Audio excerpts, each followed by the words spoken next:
സാധാരണ നട്ടെല്ലിന് ക്ഷതമുണ്ടാകുമ്പോൾ കണ്ടു നിൽക്കുന്നവർ രോഗിയെ രക്ഷിക്കാനാണ് ചെയ്യുന്നതെങ്കിൽ പോലും പെട്ടെന്ന് ചെന്ന് രോഗിയെ ചേർന്ന് വളച്ചെടുത്ത് അടുത്ത വണ്ടിയിലേക്ക് കയറ്റുകയാണ് ചെയ്യുക. അപ്പോൾ അങ്ങനെ ചുരുട്ടിക്കൂട്ടി എടുക്കുമ്പോൾ സുഷുമ്നയ്ക്ക് ക്ഷതമില്ലെങ്കിൽ തന്നെ പൊട്ടിയിട്ടുണ്ടെങ്കിൽ അത് കൂടുതൽ ക്ഷതം ഉണ്ടാവാൻ കാരണമാകും.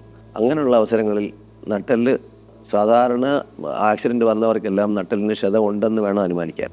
അത് ഇല്ല എന്ന് നമ്മൾ ഉറപ്പ് വരുന്നവരെ. അങ്ങനെയുള്ളപ്പോൾ രോഗിയെ നീണ്ടു നിവർത്തി കിടക്കുക, അല്ലെങ്കിൽ എന്തെങ്കിലും പ്രാഥമിക ചികിത്സ കൊടുക്കാൻ പറ്റുമെങ്കിൽ അത് കൊടുക്കാം. അല്ലെന്നുണ്ടെങ്കിൽ രോഗിയെ നീണ്ടു നിവർന്ന് കിടന്ന് പലക പോലോ അല്ലെങ്കിൽ കമ്പുകൾ കെട്ടിവെച്ചിട്ട് അതിൻ്റെ പുറത്തോ കിടത്തി, അല്ലെങ്കിൽ സ്പൈൻ ബോർഡ് കിട്ടുമെങ്കിൽ അതിൻ്റെ പുറത്തോ കിടത്തി കഴുത്തനക്കാതെ ഏറ്റവും അടുത്തുള്ള ആശുപത്രിയിൽ എത്തിക്കുകയാണ് വേണ്ടത്. ഒരിക്കലും രോഗിയെ ഇങ്ങനെ ചുരുട്ടിയെടുക്കാൻ പാടില്ല.